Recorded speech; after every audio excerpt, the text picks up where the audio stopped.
If I'm not doing anything, I feel useless as well. I feel like, what am I doing with my life? I feel like I attach my value also to how much I am capable of achieving.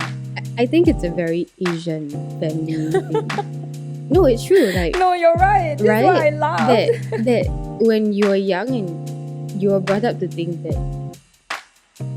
the grades that you get translate into Your worth. your worth. Yeah. Hello! Welcome back to another episode of If You Know, You Know. And if you don't know, then I'm actually kind of glad that you're quite content with everything that's going on in your... Not everything, but at least the work aspect of your life. Because we are not. Yeah. So, I'm Raine. I'm Nicole. Today's question is, what is an important boundary I want to set with someone in my life, and why haven't I set it already? This is a very interesting question because the boundary that I want to set, the someone that I want to set this boundary with is myself. I know very clearly that this sounds damn bad because I am always self-aware, but I always choose to do nothing about it. And that's exactly the boundary I need to set. Right. I am very tired. Same. I'm very tired and I know I'm not getting enough rest because I want to do a lot of things, especially in my career path, in my work life, and my side hustles. I want to start doing a lot of things, and I am doing a lot of things. But because of that, all my friends around me can see that, especially when I was in Melbourne, right? All my friends around me can see that I'm not getting enough rest, that I am constantly tired. You were aware that you were not getting enough rest. Yeah. I mean, I would be sleeping at like 3 every day, and not because I'm watching Netflix or something. She's actually doing shit. Yeah. And I need to do it because I felt like I was constantly not doing enough ever. No matter how much I was taking on, I was still not doing enough. I would look at the hours in my day and think to myself, if I have that even spare bit of time to rest, means I have time to be doing something else. Yeah. Means I have time to be doing work, and I'm not putting that time to good use. But then also, I need to rest. Right? It's such a toxic battle within your own mind, honestly. Yeah. But it's hard because I know that means I have the capabilities to do more and I'm not expounding on that potential. But on the other hand, I think both of us really wanted to do this episode, which is more of addressing the topic of us feeling like we are never doing enough. Precisely because we already know that we do a lot, but we are also in that constant battle that, is it really enough?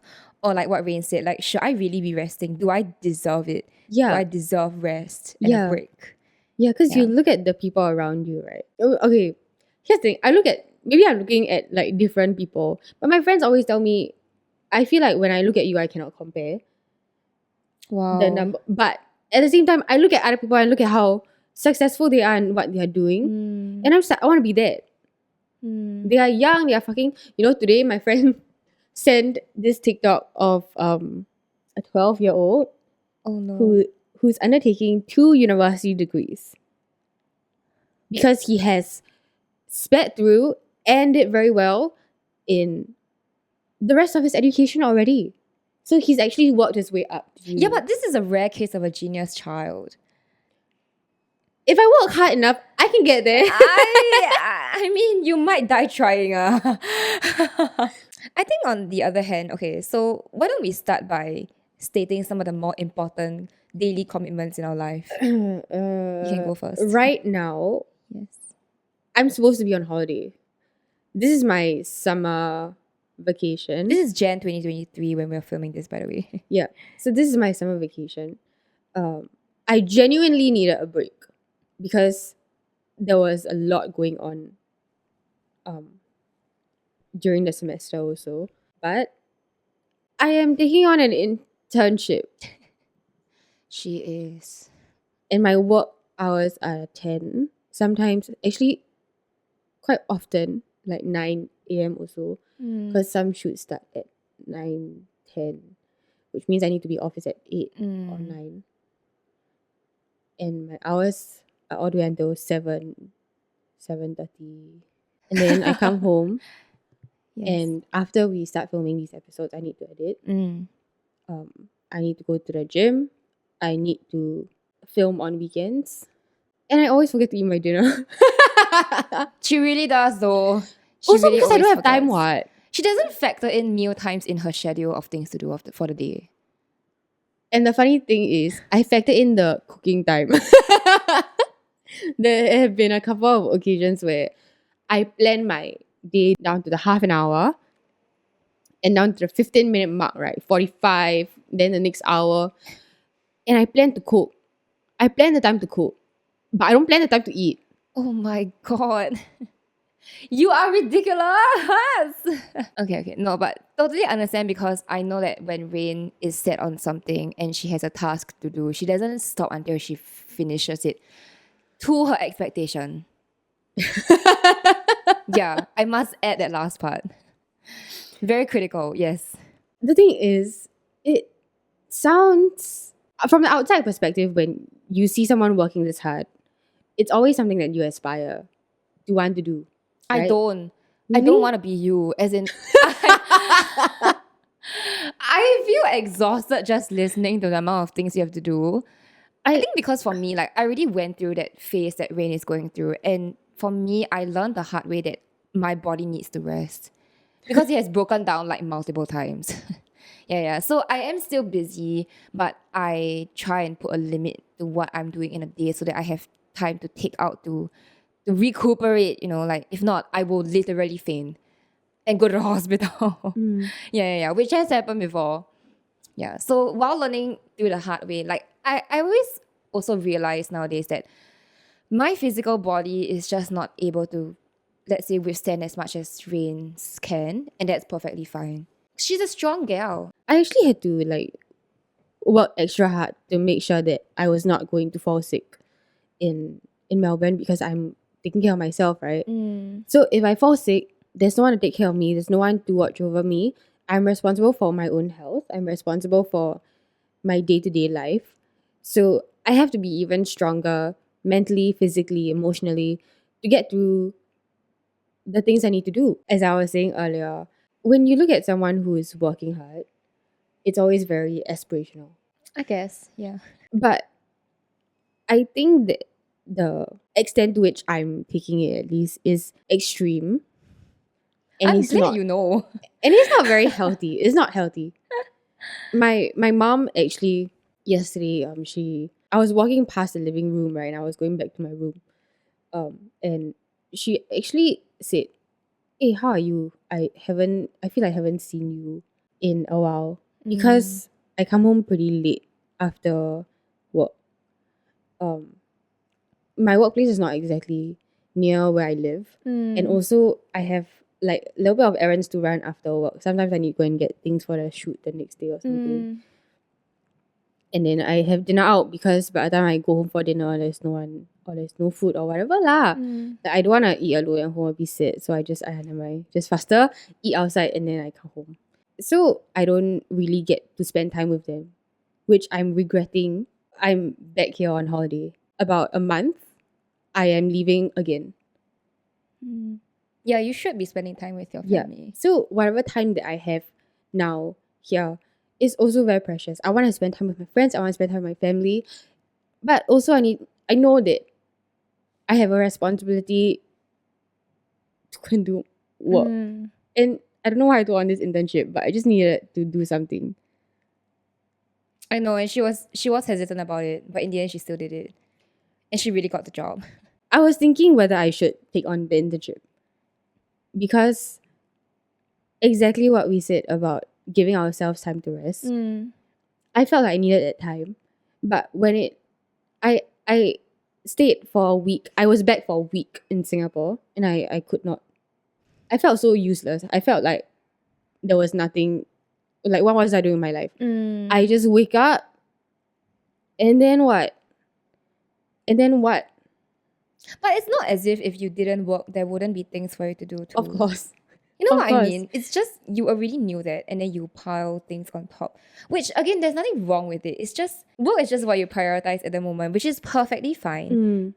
And I would even say that I understand it to a certain point because, like, I think for both of us, we're both hustlers, and we appreciate the grind and the hard work that comes with the grind. Obviously we do like very, very different things. We're still like very, very busy in our own right and way, which is fine. And we want to support each other also. But Rain feels like she thrives on being busy. Yeah, I do. Yeah. But in some sense, I feel like I do more things to prove to myself that I'm capable. Yeah, actually, in that sense, the intention is very different. no, actually, I also have the same. Oh, that complex. Yeah. Inferiority complex. Yeah. If I'm not doing anything, I feel useless as well. I feel like, what am I doing with my life? That's And true, yeah. how much I achieve and how much I feel like I attach my value also to how much I am capable of achieving. I think it's a very Asian family thing. No, it's true. Like, No, you're right. That's right? why I laughed. That when you're young and you're brought up to think that the grades that you get translate into Your worth. your worth. Yeah. I recently watched this video, I think it's by Rice Media, Okay. talking about how teens wished their parents had reacted to their O-level grades. Right. I saw that Do you too. see that? Yes. Yeah. And it's so apparent that at some point or another, we all attached how much we valued ourselves, and our self-esteem was so connected to the things that we were doing in school. And now that we're in the workforce, like we bring that same mindset and mentality. Yeah. And some of us like manage to like detach away, like find things that we really love, and then you focus on your job and you do well at it. Right. But then I just keep thinking it's not enough. Yeah. Like, it's not enough to just be doing one thing. It's not enough to just be doing my job. I need to be doing extra things. I mean, this podcast was kind of a product of that, but also because I really enjoy doing this. Right. It's a mix of your passion. Like, I think because our passion and our work lies so, like, there's a very, very thin Intimate. gray line. Yeah. Yeah. You can't really tell. So you're not sure whether you're working because you really enjoy it, or is it because I want to work, like I need to do something, so I'm going to do something. Yeah. I think that's the problem with us. Yes. Because all my hobbies lie in the media. Every Same. single thing is in the media, Yep. which makes it difficult to differentiate. Am I working or am I having fun? Is it okay to be doing both at the same time? Most definitely, yes. Right? Yeah, But yeah. is there also a line where we need to step back and reconsider, this is really draining our energy? No, I 100% agree. Like, I think for me, I had to learn the hard way because, again, Rain and I are people that need to fuck up to learn. So when I fucked up, I realized, like, okay. Actually, what happened to you? Same. Many things happened to me. So I would say mainly 2 mental breakdowns that made me kind of like think about what was I doing with my life and then fixed myself after. So for me, my side hustles, I mean, I have a full-time job. And I just, at this point in time in January, like I'm still new to the job. It's been about 2.5 months. And before this, I was also in another full-time job. And I was like hustling and busting my ass off because other than work, like I'm also a part-time spin instructor. And being a spin instructor doesn't mean that like it only takes 45 minutes of my day to go and teach. It also means like the planning, the choreo, the execution, everything. Like there is a huge part that comes into play behind the scenes. So and then on top of that, obviously like we have the podcast and then we take turns editing like sometimes, but Rain mostly takes it now because I'm fucking dying. And then and then I still had to do like with spin there was like training, like instructor training, where after I became an instructor, like, I had to train other people. That meant like waking up at 6 a.m. to go down to the studio to train them lah. And that was on top of like my job that ended at 8 p.m. So it's like what Rain is going through now, which is absolute hell. And on top of all that, I still maintained my exercise regime. That meant And social life. and social life. So a typical day in my life would be going to exercise in the morning, showering, coming to work, working the whole day until 8 o'clock, going for dinner at like maybe 8:30, 8:45, reaching home at like 11:30, and then going to sleep at like 1:30 and waking up at 5:30 to do the same thing over again the next day. And then I That's realized 4 hours of sleep. yeah, for most days, for like 5 or 6 days of the week lah. And I never wanted to give myself a break because I didn't want to lose my momentum. I don't know whether that's the same. Yeah. You don't wanna feel like you like wasted a day or Yeah, I don't want to break that cycle. yeah. Yeah, so there was this one period of time that I had a major mental breakdown to the point where I had to ask for time off work. I took 2 weeks off work, and it was when I was first diagnosed with like depression and PTSD, which was a huge blow to me. I mean, I'm okay with it now, but I think at the point in time, anyone getting a diagnosis, hearing about it for the first time, it's not gonna set very easy on you. For sure. Yeah, and then I was kind of like having this spiral of like, I don't even know what am I doing. But at this point in time, I don't really want to do anything. I think it's also the depression talking of like, I just want to lay in bed and do nothing. But at the same time, my brain is actively thinking, okay, this is all the things you need to do. So I'm so conflicted because my depression brain is like, you need to do nothing. You need to lie in your bed, hide under the covers. But my normal like subconscious brain is like, you need to get up and do everything because you are useless and unworthy if you don't. Not even normal and subconscious, it's an overthinking. Yeah. Like, It's an overdrive. overachiever also. Yeah. Severely overdriven brain. So I asked for time off because at that point in time, I was dragging my ass to work every day and I was crying every other night. And I was waking up in the morning, like hating myself and like wanting to unalive. And it was really, really bad to the point where like my family was starting to get concerned. And normally they don't really play a big part of like my mental support or like emotional support. But this time they were like, there is something wrong with you, and I don't know whether you notice it, but we do. Yeah, so that was a real wake up call. So I kind of like had to take 2 weeks off work. And during that 2 weeks, at first I was having this mindset of like, oh, finally I have 2 weeks to do nothing at all. And then within the first 2 days, I packed the entire 2 weeks with things that I had to do. Okay.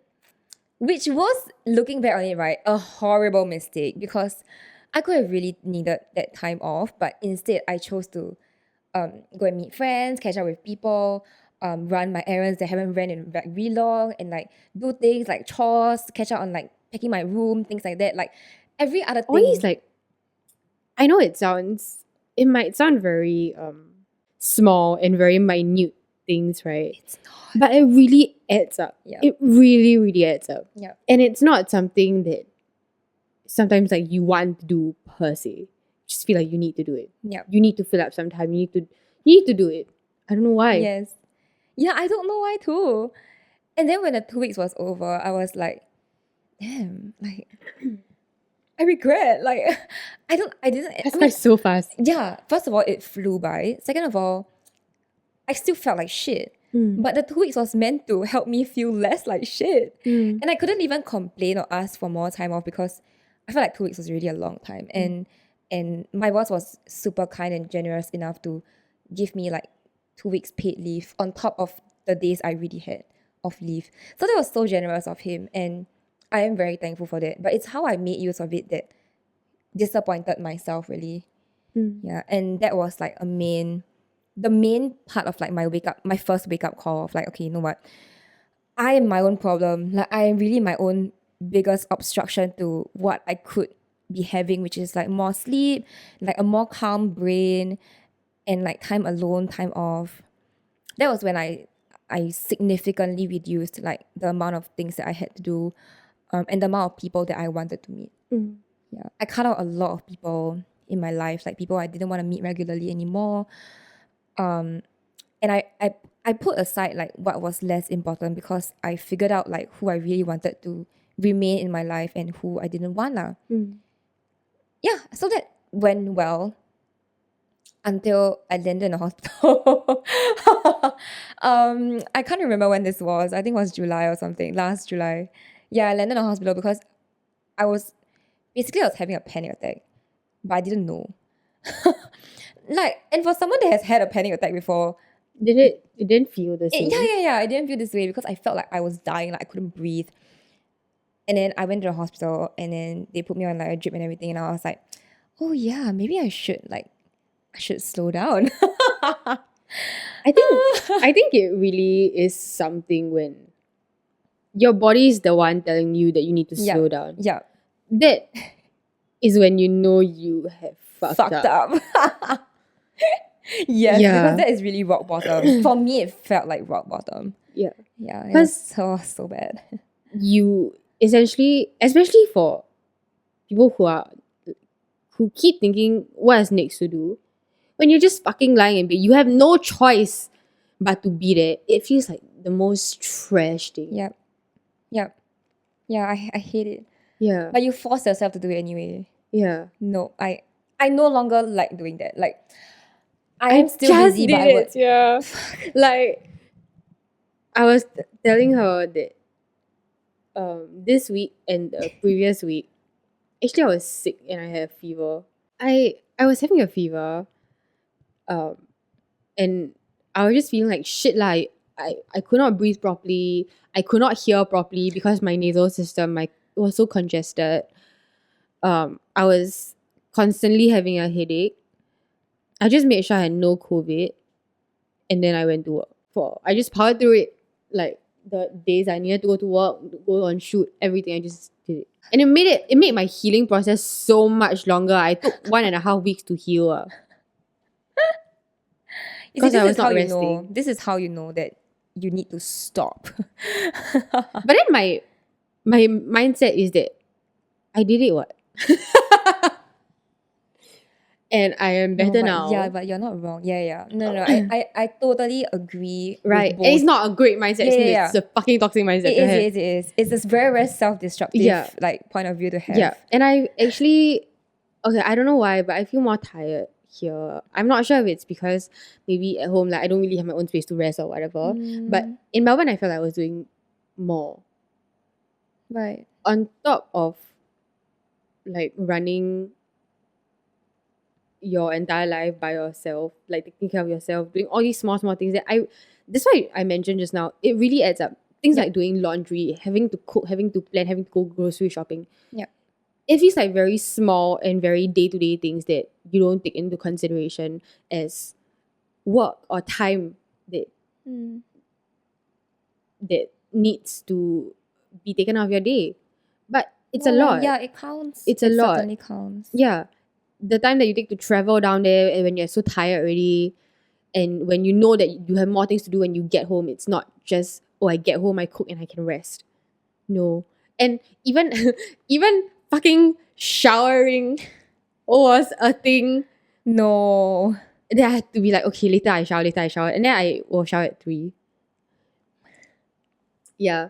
In Melbourne, I was studying, I was working, like I had a part-time job. I have a part-time job. I was also working another like a freelance. I don't know. I was basically doing her absolute best. I was doing like managing this other girl's social media, like this influencer social media. That took a lot of brain power and just a lot of time. What else? My day to day, and and I did a little bit of like freelancing also while I was there. And then also, what else? Is there anything else? Also, she had a whole ass social life. Yeah. Which involved hitting the clubs, going for social events, and then coming home and then studying. Yeah. Or doing work after the night. And that takes up a lot of emotional and mental strength to continue, and physical, of course. Actually, I did cut back a little bit on my social life. Like I realized that I wasn't going out to meet my friends as much, which sucked. Because going out to meet my friends was also time that I needed to go out and have dinner or something. So we would study at the end of the day or something. We go and like get a bite together, right? Which meant I was not eating dinner. That's true. I was not like eating properly. And then I think what was worse on top of all of that was something that we'll talk about in another episode. But it was a lot of like emotional and a lot of emotional turmoil. I think that was difficult. Of But course. yeah lah. Yeah. Gang cancer also did not help. Stop. Don't bring it up. Uh, Jesus. I need time to recover from that. but yeah, so and I still felt like I was not doing enough. I still felt like because I have time to go out with my friends means I have time to rest, means I have time to do more. I feel like it's okay, first of all, that is definitely the most horrible mindset ever. But second Thank of you for all, pointing that out. no, I just like I need to be honest with you, and I'm pretty Yeah. sure you already know that. Yeah. So, yeah, it's a disgusting mindset to have, because as much as to you, like going out with your friends and like doing nothing feels like doing nothing, it's not. It's doing something. It's your body recharging. It's your body like taking a break, because it's so that you can be more productive like after this entire like hanging out with your friends thing, or like getting a good night's sleep. Like it's so that you can be more efficient and more productive after that. But I think if you don't set aside time for that, your body just thrives on like lower and lower and lower energy without you even realizing. And then you become less and less and less productive subconsciously. And then you start to get a little bit like frustrated with yourself. And then that is when you're like, oh, like I need to do even more things. I know that I have felt burnt out a lot. But then I keep feeling like while I'm running on reserve energy constantly, the reserve energy is also like my default energy anyway. Does that make sense? I don't get it. How can Okay, that be basically resolved? basically I know that at this point I'm already burnt out. I've already reached my limit, but I'm pushing it. She reached it long ago. Yeah. guys. No, but I'm very happy to be pushing it. And I feel like I'm thriving on that also. Not just because I feel like I have something to prove. But also because I'm enjoying it so much that I don't mind. And I think that's a big part. at the same time, enjoying it. yeah, at the same time, I was and I am, I would say, doing pretty well at what I'm working on. So it means I'm on the right track lah. Okay. That's my mindset. Okay. Nothing wrong with that. But no, like you need to stop lah. As in, I'm glad that you're enjoying yourself through all this, as am I. But I know and you know that we need to stop and we need to recalibrate. I feel like we're not alone in feeling like that. A lot of Gen Zs, millennials, I feel, especially like around this age, we have a lot of side hustles. We are not just a single dimension 9 to 5 job. 9 to 5 and yeah. then go back to our family, that kind of thing. That I feel like was reserved more for the previous generations. boomers. Yeah. I feel like it's a good thing because it goes to show that we have, as much as I think boomers think that we are very entitled. We are really trying to work hard though. Yeah, we are trying our best, doing what we love. Like so many TikTokers, so many influencers, they have their side hustles. Being an influencer is their side hustle. They have a day job. Yeah. They have a day job as like, be it a content creator in an agency or an insurance agent or something. And that's There's not so easy. much going on in their lives. Yeah. And that's really respectable. That's really respectable. I agree. And I do really respect Raine, as much as I tell her that it's toxic AF. I do really respect her because I respect you also. Like, it's not easy. yeah, it's really not. It's been, wow. It's In exhausting. the morning and night. And it takes a toll on your body also because you're tired. Yep. You're sweaty. As much as it's good for you and it's good to work out. It is. And I It's really still- admire Raine also because it's precisely because of the amount of things she does that makes her the person that she is and the Raine that I know today. But at the same time, like, I just wish she had solid like 24 hours of sleep. I wish also. I wish also, but I'm not gonna. I will give it to myself soon. Maybe over the Chinese New Year holidays. I hope so. I really hope so. But yeah lah, I wanna put it out there that as much as we say that we want to be successful, who doesn't? We all need some time to rest. We all need some time to wind down, and you should not let your body break down to the state where it forces you to do that, because that's not where you want to be. My dad always says this, that when we were younger, he always said, your studies are the most important thing. Next time you better be successful in your career and all. I feel like that mindset was so ingrained in me that now, like, when he's adding this like new aspect of, before you do all that, you have to make sure your health is at its peak, because if you don't, you can't go on to greater things. He's right. My dad is exactly right. Yeah. And you cannot continue at the rate that you are going if you are weak and if your body is dying on you. Yes. Very correct. Yeah. Wise words that are that Raine should heed from her dad. very hard to like ingest, especially when you're so busy, because it's the last thing on your mind. What? Yep. I don't know. You are the last thing on your mind. Yeah. I get. Yeah. Yeah, it makes things feel a little bit more stressful also, because there is that pressure on you to rest, but there is also some pressure on you to continue to work hard. I think the pressure you put on yourself lah. Which is something I want to close the episode on, actually. Like, being able to tell myself that it's okay to take a step back. It's okay. And it's damn hard to do, because I don't want to feel worthless. But that's not what I'm living my life for. I'm not living my life to work to the bone. It's totally fine to take a breather, to lie in bed all day, to watch Netflix. Given that you worked hard before lah, not like every day you spend doing that shit lah. Even if they don't see it, like even if outside people don't see it, you know how hard that you have worked. And with that, it's a very valid reason to take a break and take a step back. I say if you need to take a break, just take it. Come back when you're ready. Yeah. As long as you come back lah. Yeah. Don't stay there. Yep. Oh my god. Okay, and on that note, we'll see you in 2 weeks.